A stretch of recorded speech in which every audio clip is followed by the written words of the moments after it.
Bismillah ar-Rahman ar-Rahim. Alhamdulillah Rabbil Alameen. Wa salatu wa salamu ala Sayyidina Muhammadin wa ala alihi wa sahbihi ajma'in. Amma ba'd. So we were discussing the Battle of Mu'tah, and this is our second and final discussion of the Battle of Mu'tah. And last week I had gotten to the place of Khalid ibn al-Walid having been appointed, and the Prophet sallallahu alaihi wasallam explaining to the people what had happened in the battle and his reaction in Medina.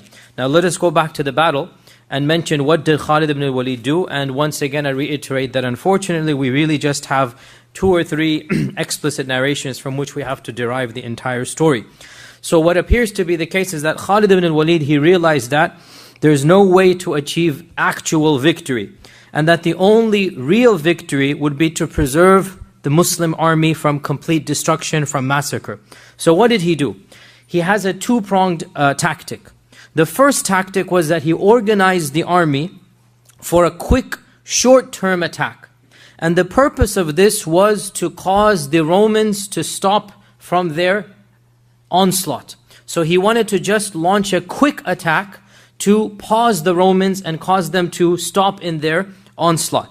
And how did he do this? Again, we only have one narration, but I'm sure there were other things that he did. But one of the things that is mentioned is that he strategically positioned the archers, so that the archers were able to stop the onslaught of the Romans from coming. And Ibn Ishaq mentions, for example, one small incident, that one of the archers was an elderly man by the name of Waqid ibn Abdullah al-Tamimi. And even though he had a good arm still, but his eyes were feeble. So he told his 2 companions that, lift me on top of your shield, and I'll sit on top of the shield and you carry me as high as you can, and I will shoot as hard as I can and you will be my eyes.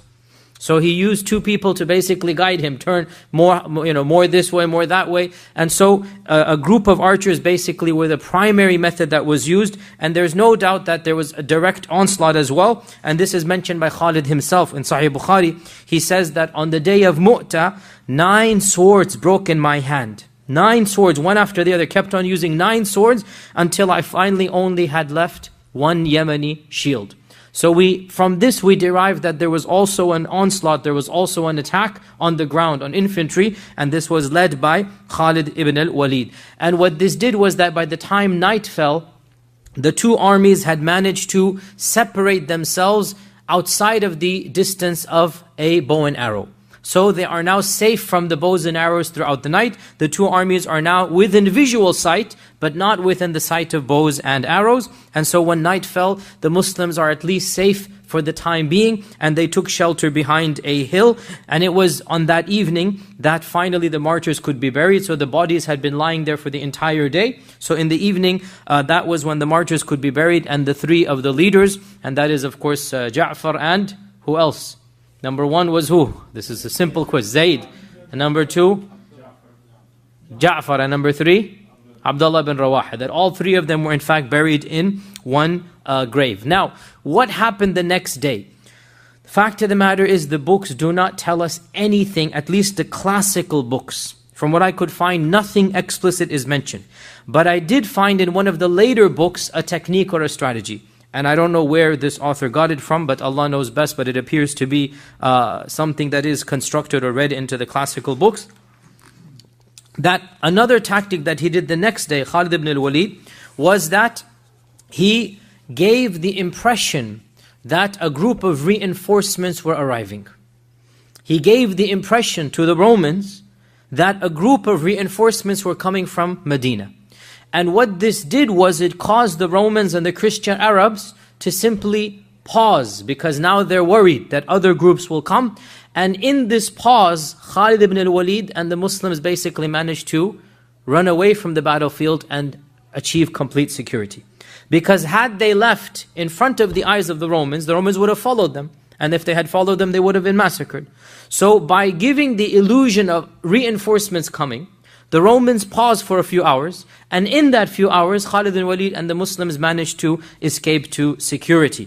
Now, how did he give the illusion of people coming? Well, one of the books mentions a tactic of telling a group of Sahaba to spread out thin in an area that had sand and far, far away, and use certain instruments or certain, let's say, wings or whatever, to beat the dust up and to run forward in the dust. So that when you see from the distance, there is an illusion given that hundreds of horsemen or hundreds of people are coming, and so you have the dust storm gathering in the distance. This is one version that is given, and Allah knows best, but we have a lot of details we do not have a lot of details, but the fact of the matter is that what Khalid ibn al-Walid managed to do was to save the bulk of the Muslim army from what otherwise would have been a complete disaster or catastrophe, so much so that only a handful of Sahaba passed away. We know the names of around 15, probably another 5 or 10 whose names we do not know. So the fact of the matter is, out of 3,000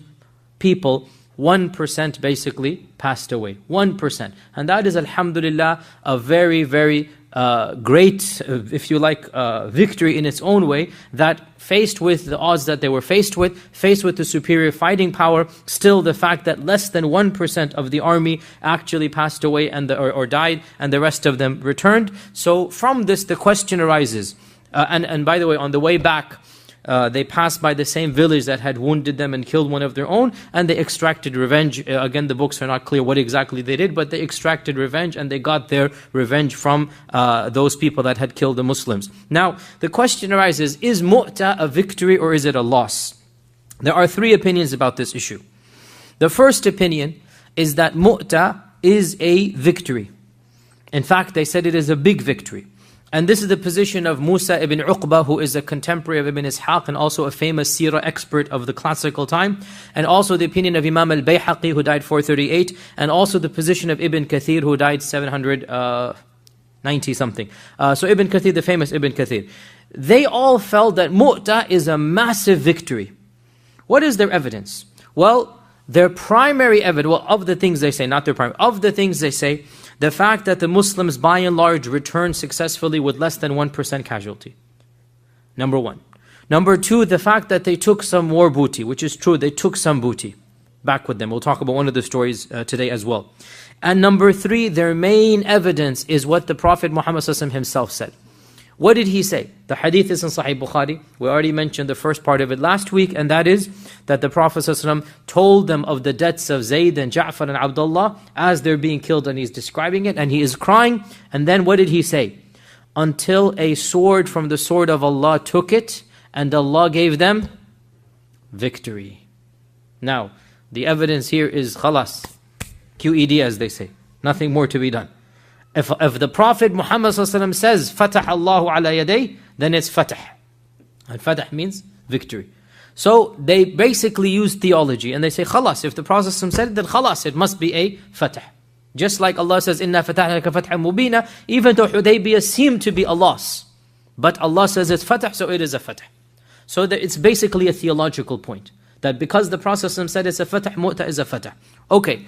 Those who are more historians, so Al-Waqidi and Ibn Sa'ad, and also all non-Muslim historians that write about this event, they consider this to be a loss.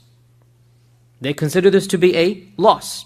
In light of the fact that the Muslims, well, firstly, they lost 3 very, very important, significant leaders, one after the other. They lost the flag. And secondly, the fact that they had to retreat and the Romans remained. And generally speaking, the one who retreats is not the victor, generally speaking. So they're looking at it from a more military, a more political perspective, and they say Mu'ta was a defeat. The third opinion is that it's neither a victory nor a defeat. It is in fact a draw. Neither side won clear cut.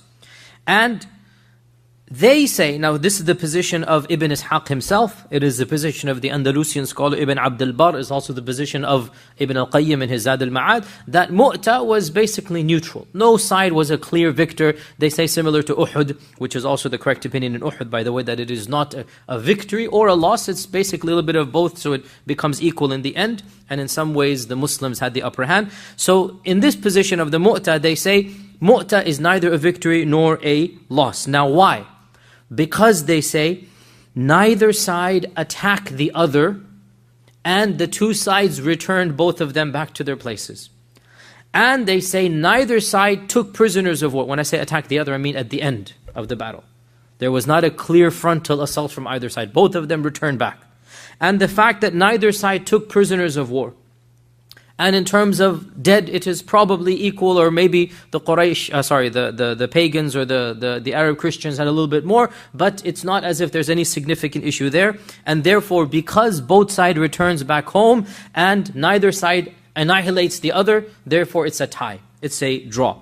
Now, in my humble opinion, it's each of these three opinions is correct in its own way, which is basically all three are correct. I.e., from each perspective, they have an element of truth. From a purely theological perspective, if the Prophet said it is a fatah, sami'na wa ata'na, it is a fatah. At the same time, the fact that he calls it a fatah doesn't mean it's a fatah from a military perspective. It could be a fatah from other perspectives, right? So if somebody comes and says, yes, it is a fatah, in that long term the goals are achieved. This is valid, but it doesn't mean that it is a fatah in this particular battle. It's a different type of fatah. Just like Hudaybiyah was a long-term fatah, right? Short-term, all of the Muslims were quite incensed what is going on in Hudaybiyah, right? Even the Prophet said, Allah knows, I'm not going to disobey Allah, Allah knows. So the fatah might be long-term, but in the short-term, Al-Waqidi and Ibn Sa'd do have a point that in the end of the day, it was the Romans who remained in their lands, the Arab Christians remained in their lands, the Muslims did not conquer even an inch in this battle, and the Muslims have to return home. So the second opinion does have some truth to it. And of course the third opinion also has a lot of weight to it. In that, actually it's not a pure loss, because neither did the Romans attack the Muslims. Rather they let them go. And therefore we can say that the Prophet ﷺ called it a victory in that the Sahaba managed to save themselves from death. And that is a victory. Not necessarily that Mu'tah was a military victory. Victory can be of different types. And this victory was a victory of the fact that less than 1% of the army was massacred, was martyred, and the bulk of the army returns home. And also, I mean, in my humble opinion, I think this is one of the problems that many of our Muslim historians have. They want to somehow make every battle positive for the Muslims. And they don't realize that, subhanAllah, it is actually of great benefit and wisdom that some battles don't come out to be so positive. That Allah Azza wa Jalla is showing us that, look, you're not going to get everything on a silver platter. Sometimes you have to struggle, and sometimes even the Sahaba, even our Prophet Muhammad in Uhud. What is Uhud? Except this illustration, right? That we really don't have to demonstrate, and this is really, I think, one of the problems that many Muslim, not just theologians, historians, Sirah, that everything has to be read in a certain light. And I think that this is actually problematic, because when you go through something negative and you don't find anything in the Sirah that is anyhow negative, how are you going to relate? Whereas if this battle actually is not fully positive, which is really my position, then you actually find some comfort in this when you go through some negative, when other issues arise. And here we have another wisdom, and that is that even the Sahaba are human. And sometimes they'll make not necessarily a mistake, but they'll make a judgment that doesn't turn out to be in the best interest in the immediate future. Maybe the long term everything will work out, and that's the benefit. In the long run, Allah will take care of everything. But sometimes in the short run, victory might not be that tangible. So the Sahaba returned back. The Prophet ﷺ rejoiced at their return. He welcomed them. But what happened was, within a few days, rumors began to spread. Smear campaigns were launched against the people who participated in Mu'tah. How do we know this? Because it is mentioned in one of the books of hadith that the Prophet ﷺ saw the wife of Salama binti Hisham, and he said, "What is the matter with Salama? I haven't seen him in the masjid. Is he all right? Why is he not coming?" And so his wife said, "Ya Rasulullah, he has not come out of his house. Because every time he exits, people make fun of him. And people chastise him and rebuke him. And they say, 'O you who escaped, O you who ran away, have you run away from the way of Allah? أَفَرَرْتُم مِّن سَبِيلِ اللَّهِ عَنْ سَبِيلِ اللَّهِ. Have you run away from the path of Allah?' Which means, of course, over here, jihad. So Salama has remained in his house, not leaving out of this rebuke. So what this shows is that some of the Sahaba, those who did not go, or perhaps some of these were hypocrites. We don't know the details of who were saying this, or perhaps it was a mixture of both. The Sahaba felt a bit of positive anger, like why could you have fled? And the hypocrites felt a way of smearing. And so both of them are possible. So the people who had participated in Mu'tah were then being smeared. That you are cowards. You have fled the battlefield. You didn't stand your ground. And they're being mocked. أَفَرَرْتُمْ عَنْ سَبِيلِ اللَّهِ. Have you run away and fled from the way of Allah subhanahu wa ta'ala? So when the Prophet ﷺ heard this, he said to all of the masjid over there that hum laysu bifurrar. They are not runners away, they are qurrar. And qurrar means the ones who will come back and fight again. So he took the smear and he changed one letter, the fa to the kaf, and he made a positive word out of it. Right? And this is of the fiqh and of the rahmah and of the long-sightedness of the Prophet to take a smear, furrar, which means runners away. And he says, no, they are qurrar. And qurrar means they will come back and fight again. And so that the Prophet then basically shut down all of the smear campaigns with one word. They are not runners away. They are not fleers. They're not cowards. They will come back to fight again, meaning they save themselves from death, and they will come back and they will fight again. And by the way, this clearly shows us that, and this is a very sensitive issue and I don't want this to be misunderstood, that no doubt martyrdom, genuine and legitimate martyrdom, is a goal of every single Muslim.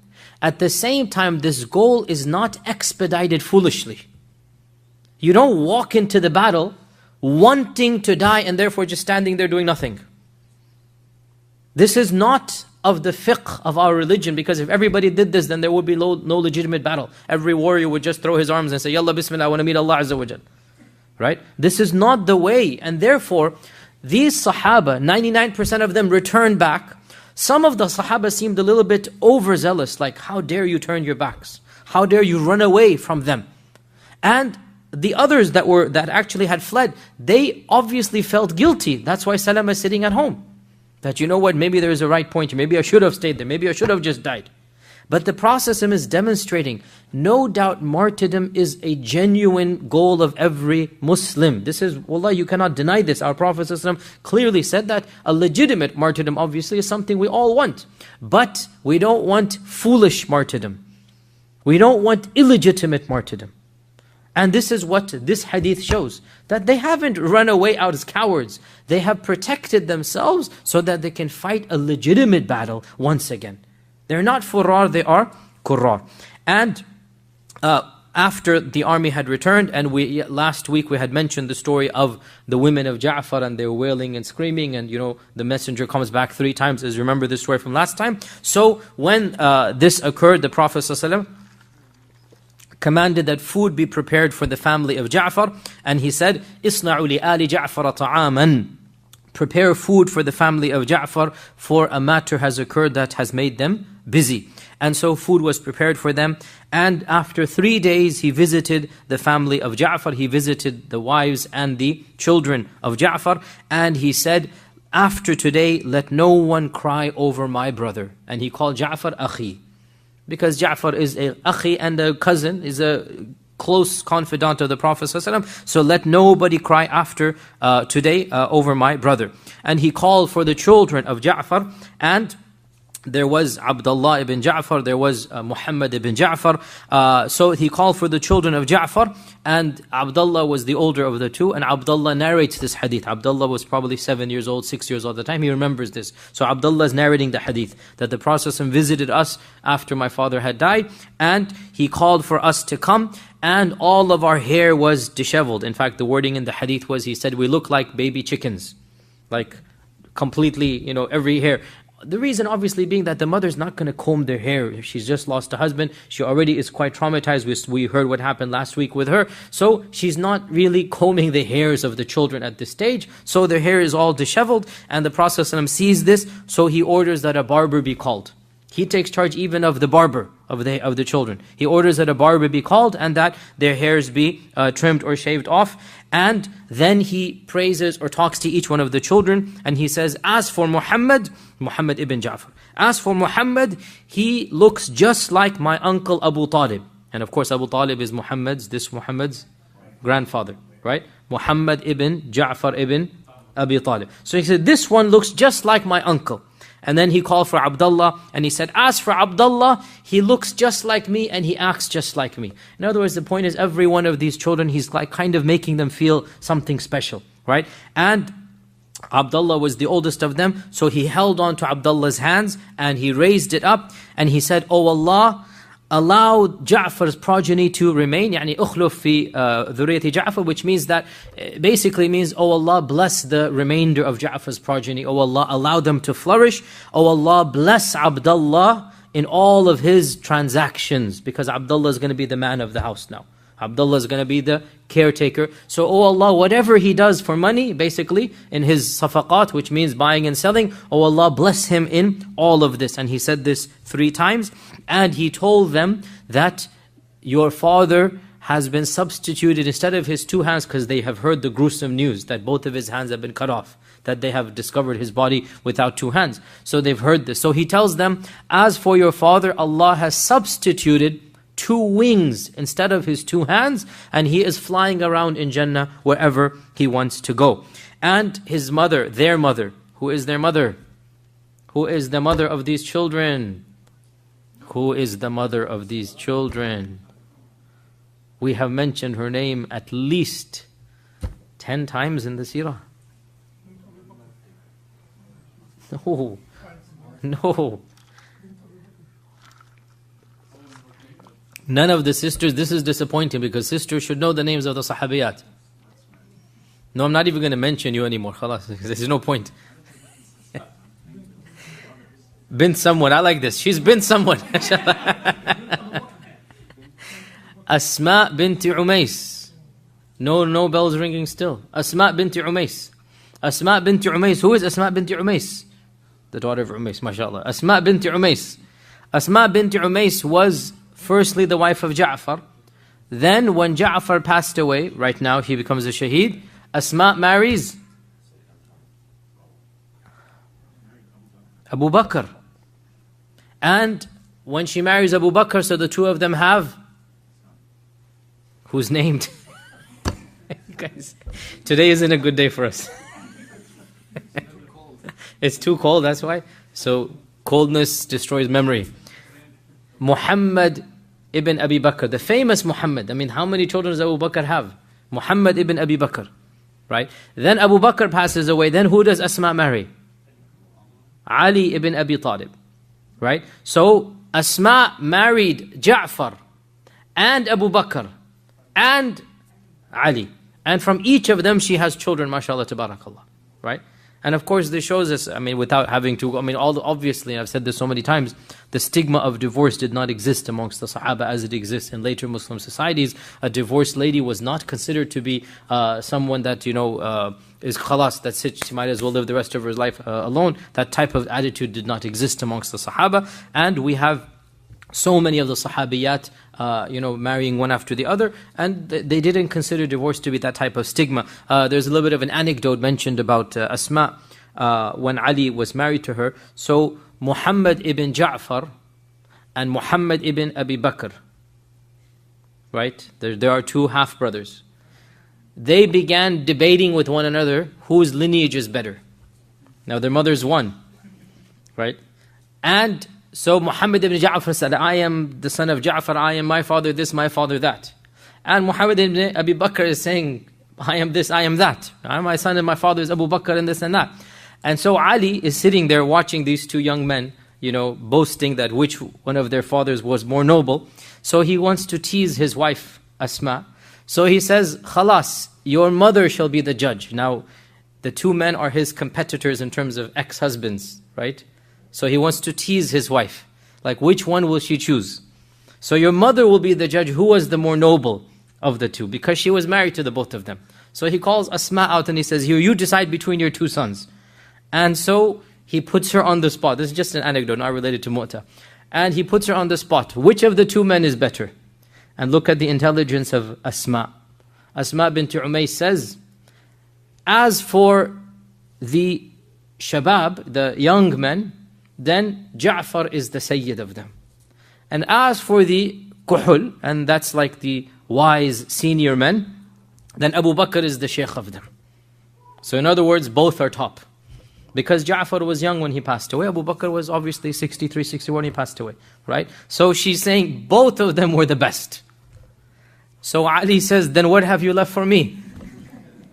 So he's got the best here, the best there. That means I am the last of them, right? And of course this, wallahi, it shows us, what does it show us? I mean, you tell me. What is the one thing it really shows us? The joking around, of course, between husband and wife and whatnot, but who are the families that we're talking about here? Who are the families? Think about it. Al al-Bayt and Abu Bakr. Do you notice any tension? Do you notice any hint of a problem? I mean, wallahi, honestly, it's so ludicrous to read in that there were tensions. Here's Ali marrying Abu Bakr's ex-wife. Here's Ali joking that which one of the two is better, Abu Bakr or his own brother, because Ali's brother is Ja'far, right? And once Asma gives her intelligent, watertight answer, he then jokes back at her. Like, what have you left for us? And wallahi, it's so obvious that there was no tension amongst these great Sahaba, the way that some groups say. And again, you know our theology, but every incident of the Sirah shows us, even something as trivial as this, that this type of tension has been constructed and read in. The Sahaba themselves are getting along completely, fine in this regard, and alhamdulillah for that. In any case, back to the story of Mu'tah. So this is Asma binti Umays. So Asma comes out, and Asma begins to complain about the orphans, meaning she's saying, Ya Rasulullah, they're all orphans, meaning who's going to take care of them? Who's going to take care of them? And the Prophet ﷺ said, are you scared of poverty for them? When I will be the one who will take care of them in this world and the next. Ana waliyuhum. I am their wali in this dunya and the akhirah. So he took charge immediately or directly of the children of Ja'far, and all of this demonstrates the care and the concern of our Prophet ﷺ, especially for orphans. He himself was an orphan, and he knew what it felt like to be an orphan. From this incident, by the way, we also derive some very interesting sunan. Of these sunan is that when a family suffers a death or a tragedy, it is sunnah to gift the family with food. Especially for those who are the closest, like very close friends, that they should take charge of giving the family food.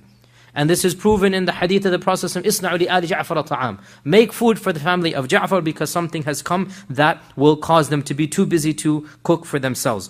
Also, it is sunnah to visit and to give words of consolation and to give words of encouragement. It is also sunnah to visit, but not for a long time, i.e. it is discouraged to sit for a long time.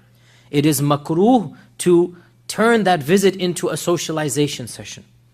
The visiting is just to console and to give dua. You sit for what is urf or reasonable in one's culture, maybe in our culture half an hour or so. You sit to give them consolation, and then you let them basically have some private family time. And also it is makruh for the host family to feed the visitors. This is wrong, and in some cultures it happens. This is wrong. The family who has suffered a tragedy, they should not be hosting.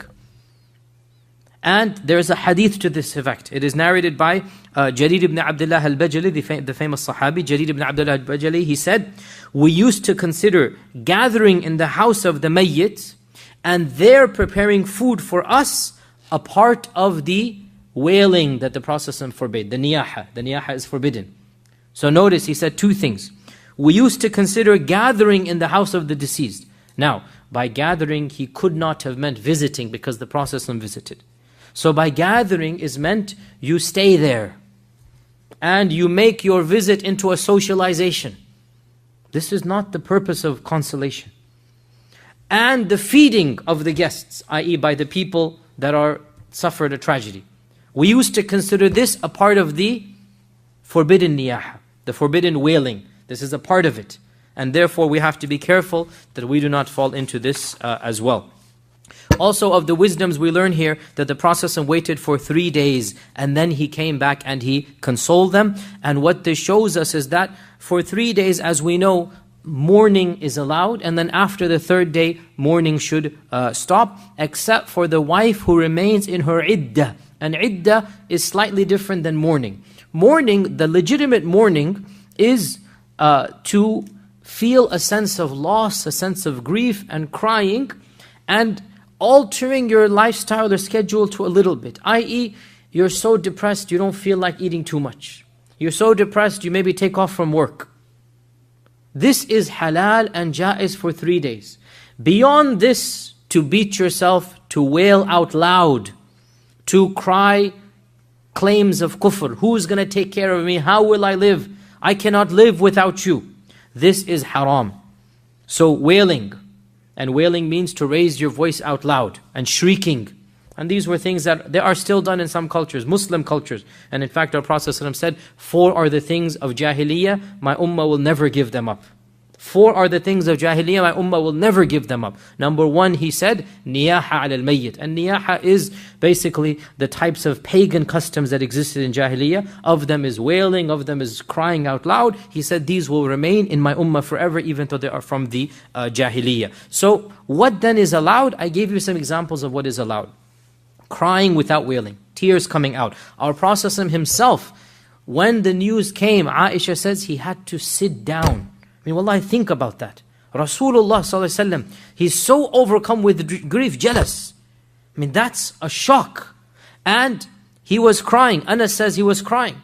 And Jabir and Aisha says you could see the grief on his face.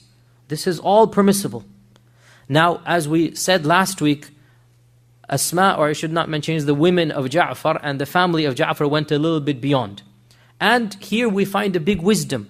The Prophet attempted to stop them through the messenger 3 times. Until finally when it cannot be done, khalas, okay, let them be. Then on the 3rd day he comes and he puts an end to it. Let no one wail over my brother anymore. Khalas, end of story. And this shows us that, look, sometimes you just cannot enforce perfection. Even in the extended family of the Prophet ﷺ, things happened that he did not approve of. Think about this.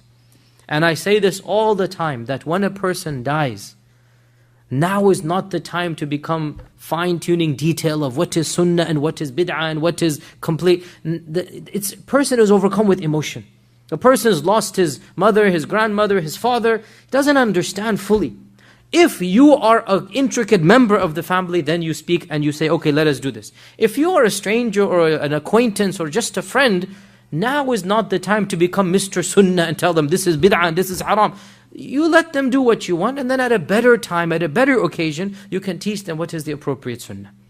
It's not necessary that you enforce everything, at this get-go. Here our Prophet ﷺ himself cannot control the extended members of the family of Ja'far. What can be done? But on the 3rd day he comes and he corrects it all.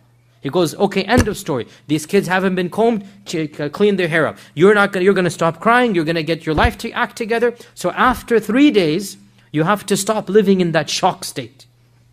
Deal with it. Get to terms with it. And as they say, time heals all wounds. And wallahi, this is true. Time heals all wounds. Allah has made us this way. No matter how big the tragedy, how great the calamity, eventually you move on and you simply live your life. And therefore, 3 days is the maximum time given where the death of somebody can cause us to alter our schedule. And that's halal for 3 days. It's halal. But after 3 days, khalas, end of story. And move on. The only exception, the wife, she remains 4 months and 10 days with extra rulings. And those rulings are not mourning, they're ihdad rulings. And the haddad rulings are basically, she does not beautify herself the way that a wife should beautify for her husband, out of respect for her husband. And she remains in the house as much as possible. This is something specific for the wife, 4 months and 10 days. But even after 3 days, she should try to just get into the schedule again of eating and drinking and whatnot, and try to overcome the extra grief, even though it is halal for her for a longer period of time, out of respect and honor for the status of the husband. So all of this we learn from the story of Asma binti Umays and the children of Ja'far. And as I said, that after her iddah was over, that later on Abu Bakr proposed for Asma, and Asma then married Abu Bakr. How about Zayd? Zayd, of course, had a son, and his name was Usama ibn Zayd. And it is mentioned in the Musannaf Abdul Razzaq that whenever the Prophet would see Usama after the battle of Mu'tah, that he would tear up, he would cry when he saw Usama. Because Usama is now probably 14 at this stage, probably maybe even 13. I mean, we don't know exactly, between 13 to 15. He's just a young man, just about to become an adult, and now at the prime of his youth, he's lost his father, and he resembled his father, and so the memories of Zayd would come back to him when he saw Usama, and so we learned that even when he saw Usama, he himself would tear up and he would become grief-stricken looking at Usama ibn Zayd. And after a few days he came to the masjid, and the Sahaba were sitting there huddled up, some of them were crying. And he said, "Why are you crying?" So they said, "Why should we not cry, O Messenger of Allah, when the best of us and the most noble of us have left? Why shouldn't we cry? Such a big calamity." And of course, in particular, they meant the three who had passed away. So our Prophet ﷺ said, "But do not cry. Do not cry. For the example of my ummah is like a garden whose owner has cut the leaves and the branches and prepared his houses so that each year gives a better crop than the last year." Now pause here, what does this mean? So in order to grow the garden, you have to cut the leaves and actually get rid of some of the things to fertilize and to make the garden grow. So in order, like for example, what do we do with roses? You have to prune it and cut it and basically do it. So the Prophet is giving this analogy, but he's giving with the date gardens, the date grows. So he's saying the example of my ummah is like this garden. The owner of the garden has to cut and prune and do things in order for the garden to flourish. And the next year shall be better, and the next year shall be better. And the Masih Isa will meet this ummah, and there will be a group that he meets that are like you or even better than you. He's talking to the Sahaba. And Allah subhanahu wa ta'ala will not humiliate an ummah. I am the first of them, and the Masih is the last of them. Allah will not humiliate an ummah. I am the first of them, and the Masih is the last of them. Now this hadith is a very, very beautiful hadith, and scholars have differed about its authenticity. Ibn Hajar has said it is Hasan, and it is narrated by Ibn Abi Shayba, and some of the more stricter scholars, such as the ones of our times, have said that it is slightly weak. In any case, the meaning, Ibn Hajar said is authentic by the way, but the meaning is definitely beautiful, and it's also authentic in its own way. Allah will not humiliate an ummah, the first of whom is myself, and the last of whom is Al-Masih Isa ibn Maryam. Right? And this is so true, that who is the last person to pass away of this ummah? It will be a group of people with Al-Masih, with Isa ibn Maryam. You all know we did this in the series of the Day of Judgment, right? The last Muslims that will pass away with Al-Masih with them and amongst them. And perhaps from this, perhaps we can say the very last Muslim to pass away will be Al-Masih Isa ibn Maryam. Perhaps we can say, Allah knows best, that I am the first, and he was the first, and Al-Masih will be the very last.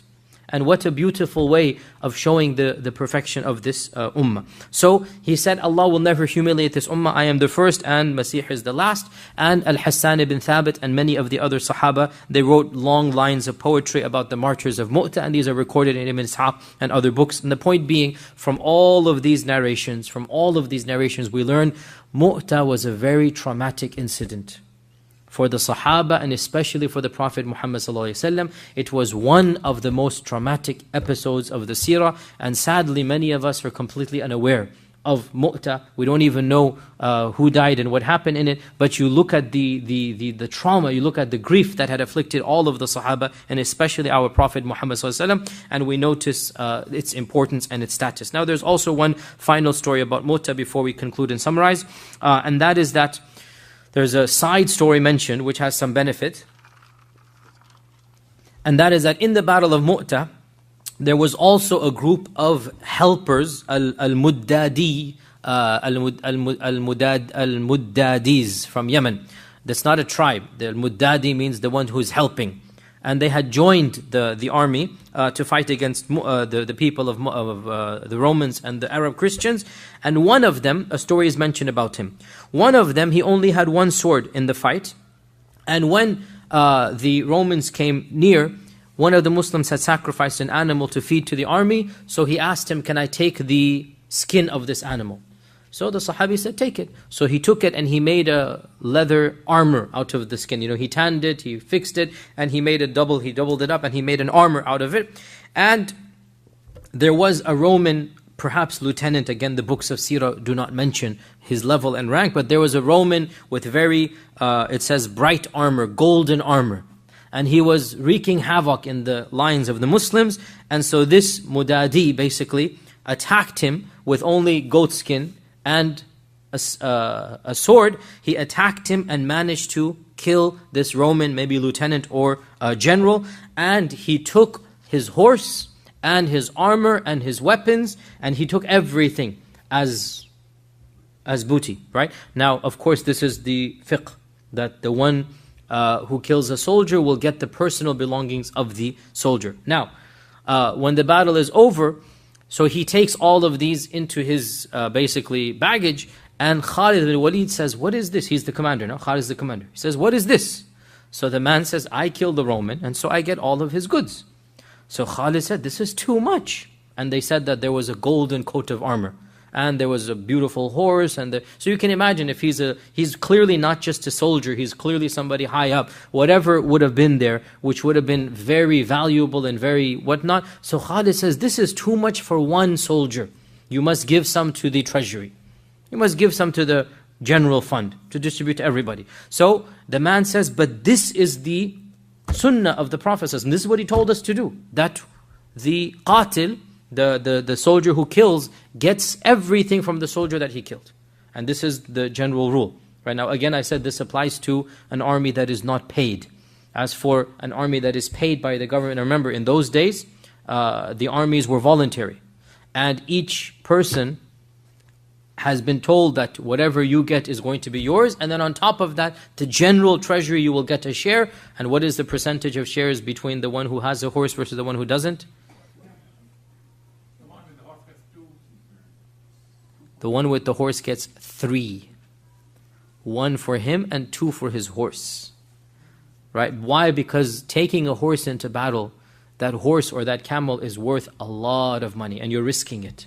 And also, when you take your own horse, you are responsible for maintaining, feeding, whatnot. So it's a big responsibility. It's also the big risk of loss. So all of these this is the chapter of the fiqh of the war booty. We don't have, we're not going to talk about this too much now. But it is true that the one who kills gets the armor and all of that. Now Khalid was new. Remember, he's a new Muslim. Khalid says, no, you're not going to get all of this. So he takes a percentage and he gives it to the general fund, that's going to give to the whole army. And he just gives him something that is, whatever, trinkets or whatever, you get this. And the man says, I'm going to complain to the Prophet. So Khalid doesn't say anything. Khalas, they go back to Medina. The man goes to the Prophet after everything has settled down, and he complains that, Ya Rasulullah, I killed the Roman general, I got this, and Khalid took it from me. So he called Khalid bin Walid to confirm. Khalid said, yes, Ya Rasulullah, I took this percentage. So the Prophet said, here, give it all back to him. So Khalid gave him all that he had earned, and at this, the man scoffed and mocked at Khalid and said, ha, didn't I tell you? Now you got what you deserved. So he mocked Khalid. So the Prophet said, what is this? Why did you just say this? So the man explained that I had told him that I'll take him, to you, and I will, complain. And now this is, your verdict was in my favor. At this, the Prophet ﷺ became angry at the arrogance and the insolence of this man. That the man was now like boasting. Didn't I tell you? Now you got what you deserved. You got your scolding. And he said, in that case, O Khalid, do not give it to him. In that case, Khalid, do not give it to him. Will you not leave my commanders for me? Take the good from them and leave their bad. And this hadith has generated a lot of discussion about what is this meaning and what's not, but I think it's pretty self-explanatory. And that is that this man deserved his armor, his booty, but when his arrogance got the better of him, the Prophet ﷺ needed to send a message to the rest of the army that you cannot treat your leaders in this manner. You deserved it, you could have gotten it if you were humble, okay. But when you were so arrogant, and arrogance is a worse sin. As for Khalid, he made a genuine mistake. Khalid did not know, or he didn't believe this man. He didn't know that the one who kills gets the armor, and he felt this is a lot. He didn't take it himself. He just gave it to the general fund. So Khalid made a genuine mistake. And this man's arrogance trumped the right side that he was on. And this is a very important point here. Notice this, the man was right, but his arrogance was so wrong that favor was not given. The judgment was not in his favor. And this clearly shows us the dangers of arrogance, even for the one upon the truth. Even for the one upon the truth, your arrogance can make you upon the batil. And Khalid was wrong in this case, but he was right in the sense that he acted in his own ijtihad. And he wasn't chastised. And the man that was chastised was the one who showed the arrogance. Also, we learn over here that it is allowed for a judge, a qadhi, to alter a verdict in light of new circumstance. It is allowed for a qadhi to change his ruling. Because right then and there, the Prophet ﷺ changed his ruling. And it is allowed in light of other circumstance. Also, a very interesting point, the Prophet ﷺ said to, and this was the point of it, aren't you going to leave my leaders to me? Meaning, have you no respect for my leaders that you're going to mock them in this manner? This is the meaning of the hadith. Have you no respect for my leaders? Now, who appointed Khalid to be a leader? The Prophet Muhammad ﷺ? No, the people did. Yet what did he call Khalid? My leader. Umara'i, my leader. And this shows us the Sunni doctrine. This is a Sunni doctrine. That the Khalifa, the Sultan, the Wali, whom the people choose, is the Wali or the Sultan of Allah on this earth. Even though the Prophet Muhammad ﷺ did not choose Khalid because he was not of those three. But when the people chose Khalid, he becomes the one whom the Prophet ﷺ chose. And this is Sunni doctrine, by the way. That the Khalifa, legitimate Khalifa, represents, basically there's a hadith, there's so many hadith of this matter. For example, perhaps one of the most deep ones, As-Sultanu Waliyullahi fil Ard. In another hadith, As-Sultanu Dhillullahi fil Ard. That the Sultan is the representative, or the Sultan is Khalifatullah in one version. As-Sultan Dhillullah is the shadow of Allah on this earth. Meaning, he is representing the Sharia. And he is the one who is ultimately responsible. And that is why when the Prophet passed away, Abu Bakr said, I am Khalifatu Rasulillah. And Umar said, I am Khalifatu Rasulillah. They feel as if they're standing in the maqam, the political maqam at least, of the Prophet ﷺ. You understand this point here? And this is Sunni doctrine, that the legitimate ruler does have a respect and an authority that must be given to him in matters of this dunya. And I have spoken about this many times, especially after the Arab Spring, that such a hadith, they are applicable to legitimate Islamic rulers who were khulafa. As for modern day dictators and presidents and parliaments and whatnot, these you cannot apply Islamic injunctions when they themselves are not ruling by Islam and through Islam. When they are secular regimes or democracies, you cannot use the Sharia for or against them. They don't represent Allah Azza wa Jal Sharia. Now whether they should be obeyed or not goes back to the scholars of those times, and they look at maslaha and mafsada, they look at pros and cons. It is not correct to use the ahadith about obeying the ruler with regards to rulers who do not obey Allah subhanahu wa ta'ala in overall their implementation of the Sharia in the land. And we're not talking about their personal sins, we're talking about overall their Sharia. And in any case, again the point is, the Sultan or the Khalifa represents the judgment of Allah subhanahu wa ta'ala as much as is possible by a non-prophet on this earth. Now one interesting point, before we conclude, one interesting point here is that this battle of Mu'tah is actually mentioned, one of the very few things that is mentioned by the Byzantine or the Byzantine chroniclers, the non-Muslim chroniclers. And it is extremely interesting that the earliest historian of the Byzantine Empire that writes about Muslims, and his name is Saint Theophanes. Saint Theophanes, and he's an aristocratic monk, and he wrote a very large book in ancient Latin called the Chronicles, or not even in Latin, it's ancient. It's been translated, into modern Latin, and then from there it's been translated into English and other languages.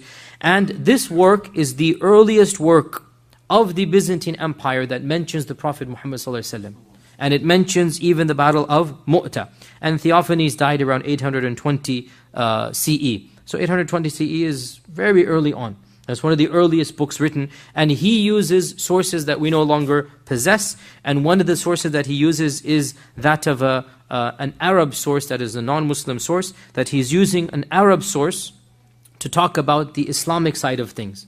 So he becomes one of the very few Roman authors with access to material and names and stuff that is not found in most of the other Byzantine sources. No other Byzantine chronicler was so well equipped with the material that Theophanes was. And he wrote, as I said, his book, The Chronicles, which has been translated. And very interestingly, he mentions the Battle of Mu'tah in that chronicle. And I downloaded the book, and I actually printed out the page from the chronicle, from his chronicles, and he mentions in the year 630. Now he doesn't mention 630, he actually says in the year 623, but that's because their calendar, when you convert it to our calendar, it's a little bit different. And then he always has the dates according to the Roman emperor and according to the emperors of the civilizations of that year. So he says Heraclius 22nd year, the same Heraclius. Abu Bakr's, because they're adding OS, they add OS, Abu Bakr's first year. Now, this is a mistake from his side. He puts the Battle of Mu'tah in the first year of Abu Bakr's Khilafah. And obviously, he's not 100% accurate. And by the way, his description of the Prophet ﷺ is full of stereotypes and antiquated and whatnot. But clearly, by 700 CE, the Romans have heard of the new religion and the new prophet and the new Sahaba and their theology, and it's interesting to look at it from their perspective. It's full of incorrect inconsistencies and stereotypes, but he's mentioning a new religion, a new prophet, the children of Ishmael, descendants to Abraham, calling to monotheism. So he's mentioning certain truths, and then he mentions, vulgar facts as well that are the typical, stereotypical things of multiple wives and this and that. The standard, motif, the caricature that was painted by the Romans is being passed down. So Theophanes says in the first year of Abu Bakr, in the 22nd year of Heraclius, he says that Muhammad, he doesn't call him Muhammad, he mentions Muhammad, but he had appointed 4 emirs. This is another mistake, he had appointed 3. But again, this is their side. 4 emirs to fight the members of an Arab nation that were Christian. And this we already mentioned this, right? And they came in front of a village called Mukhia. So he says the village was called Mukhia. And they, in that village was stationed Vicarius Theodore. Now Vicarius Theodore, they say he was the brother of Heraclius. So it is mentioned in our books that the brother of Heraclius participated in the Battle of Mu'tah. So he also is mentioning that Theodore was there. And they intended to fall upon the Arabs on the day when they sacrificed to their idols. Now this is an interesting tidbit that I did not find in any of the books of the Arab side of things, or the Muslim side of things with me. He is saying they intentionally chose a day that was a festival for them. And if this is the case, then that makes a lot of sense. You choose a day when they will be distracted. Our source books don't mention this. His book mentions that they chose that day. The Vicarius, meaning Theodore, on learning, now this is very interesting, and Allah knows how true this is. On learning this from a certain Qurayshite called Qutaybas, who was in his pay, meaning there was a spy. There was a spy that had informed on them. Now this spy could not have been from the Sahaba because they're not going to get a spy. This would have been from the Arab Christian community. That there's somebody there who is in the pay of the Vicarius. He gathered all of this information and ascertained the day and the time when they were about to attack, and therefore he himself attacked them at a village called Mutas. Now again, in our books Mutas is not mentioned, but perhaps that was their name for a village. Now listen to this. And he killed 3 emirs, and the bulk of their army. This is not true. The bulk of their army is not true. He killed 1%. one Amir, listen to this now, called Khalid, whom they call God's sword, escaped. Theophanes is mentioning Khalid as Sayfullah. And this is amazing, that they already know Khalid is the one who caused them to escape. And why? Because they call him the sword of God. So the title that the Prophet Muhammad ﷺ gave to Khalid ibn al-Walid had reached the Roman Empire. And Theophanes, when he's recording history, he is writing, they call this man the sword of God. And he's the one who managed them to escape. And to me, when I read this in tertiary, so I said, this is too good to be true. So I actually downloaded the entire book and tried to find where this is. And here, I actually downloaded it today. And I said, khalas, I'm going to read it myself. And alhamdulillah, it's right here, directly. That one whom they call the sword of God. And it's something, wallahi, Allah Azza wa Jalla said, this is the Prophet gave him the sword of God, the sword of Allah. And that is why his shuhra spread even to the Romans. And of course, before we go on, of course, this is why Khalid ibn al-Walid had to die in his bed. It is mentioned that when he was dying, he began crying. And there was a visitor there, and he said, turn me around and look at me from the front and back. You will not find 2 fingers on my body, except that there's a scar and a mark and a bruise and this and that. And yet here I am dying on my bed. You see, Khalid has warrior blood. And when you have warrior blood, you don't want to die on your bed. He's crying, like I spent my life battling, I have a whole stellar record. Here I am dying on my bed. He doesn't understand the wisdom. But Ibn Kathir and all of the later scholars, they say, Khalid was Sayfullah. And it is not allowed for anybody to break Sayfullah in the battle. Only the one who unsheathed the Sayfullah can put it back where it belongs, and that is Allah subhanahu wa ta'ala. Khalid ibn Walid is too holy to die on the battlefield. It's too much. Because if you were to break Sayfullah, then what does that show?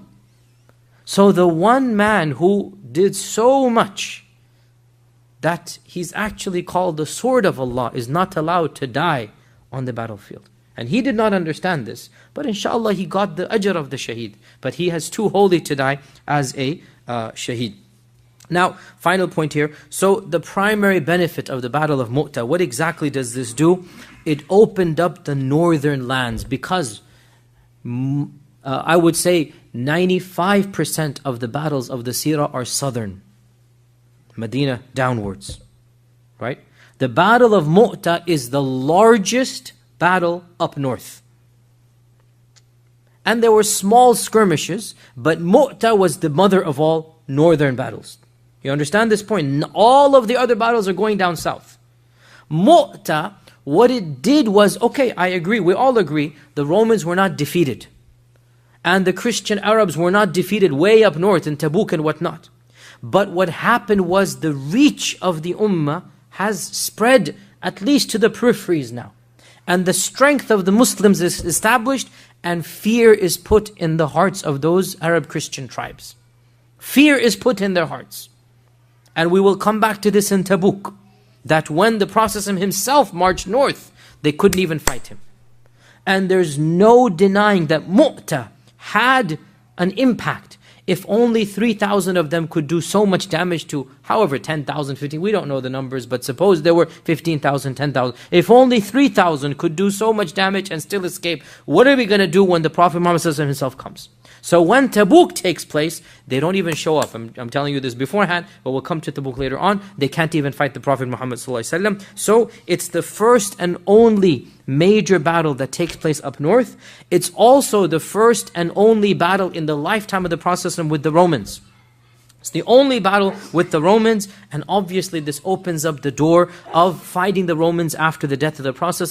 Khalid ibn Walid in particular gets that experience, and he knows the tactics of the Romans. He faces them in battle, and of course Allah will use him later on to fight the Romans. All of this is intended. After this, now remember, when does Mu'tah take place? What year does it take place?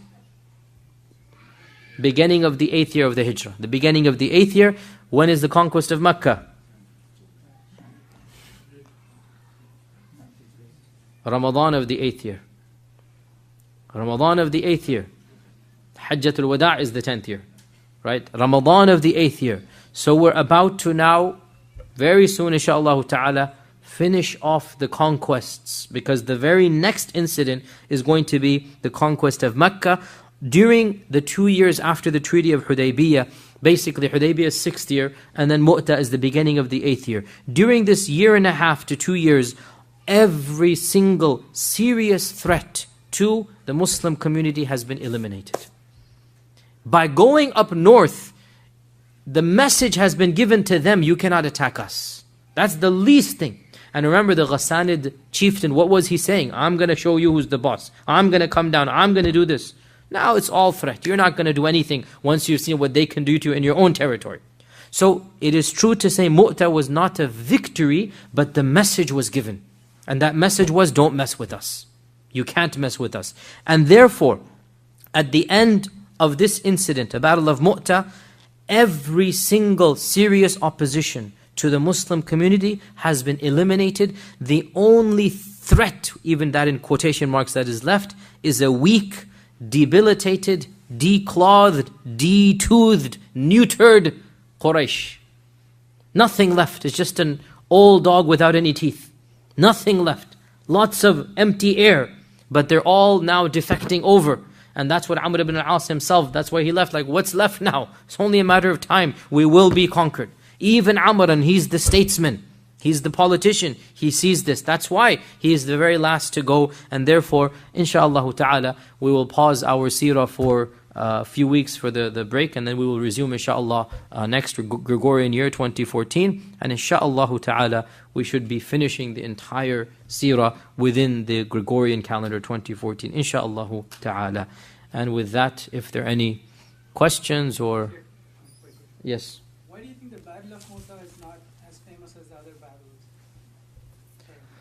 Why do you think the Battle of Mu'tah is not as famous as the other battles? Number one, because the Prophet Muhammad ﷺ did not participate. So it is a... What is that? It is the survey. The survey? Okay. Yeah, okay. Number one, because the Prophet Muhammad ﷺ himself did not participate. Number two, because the details of the battle are very sketchy. And they haven't been mentioned in a lot of details. And there are a number of reasons for this. Of them is that, once again, the Prophet did not participate. And of them is that, by and large, the battle is not a positive memory. And when it's not a positive memory, you don't tell it in gory detail. It's a loss. And losses are just covered up, and you don't go into a lot of detail. So these are the two reasons that come to mind, and Allah Azza wa Jalla knows best. Yes? When the Muslims retreated, did the Romans follow them? No, they didn't, because they thought reinforcements were coming. So the pause was too late. And by the time they figured out it was a ruse, so then they're not going to go after them. Yes? Does this author mention how many people participated in the battle from their side? We mentioned this last week. Were you here last week? You talked about what the Muslims said. But I'm wondering No, Theophanes did not say that, no. maybe he would have a more accurate... Theophanes did not say that, no. But he just mentions that Theodorus sent a battalion, and there were the Arab Christians as well. Both were there. Is there any reason why the Prophet and Abu Bakr and Umar and Ali, none of them participated in this major battle? Is there any reason or wisdom behind that?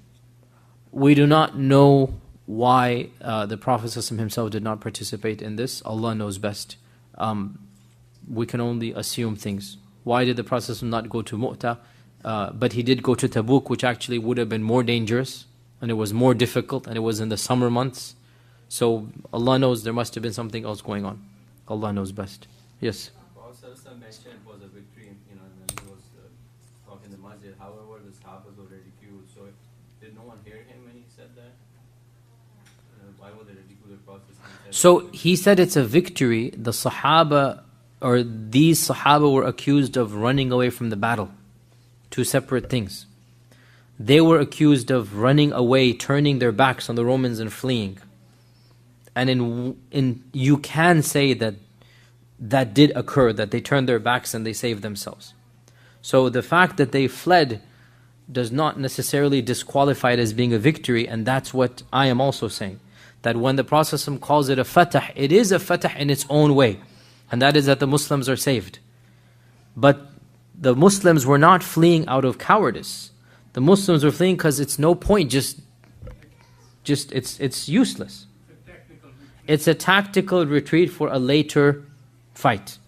That's what the Prophet himself is saying. They are not running away out of cowardice, they are tactically retreating. And Allah Himself allows a tactical retreat in the Quran. Allah does not allow fleeing from the battlefield. In the Quran, Allah says, do not flee unless it is a tactical retreat. And this is what our Prophet himself said, that this is a tactical retreat. Yes? Was this battle necessary? Was it important? As we said last week, the reasons for this battle are a little bit vague, but no doubt the consequences I just mentioned are very real. And that is, the Islamic Republic is now established all the way, almost up until the periphery of the Roman Empire. And even the Arab Christians are now threatened to attack Medina. So the sign has been given that we are too powerful for you. And perhaps that was the main wisdom, that the only threat possible would have been from up north, and that threat has been eliminated. And Allah knows best.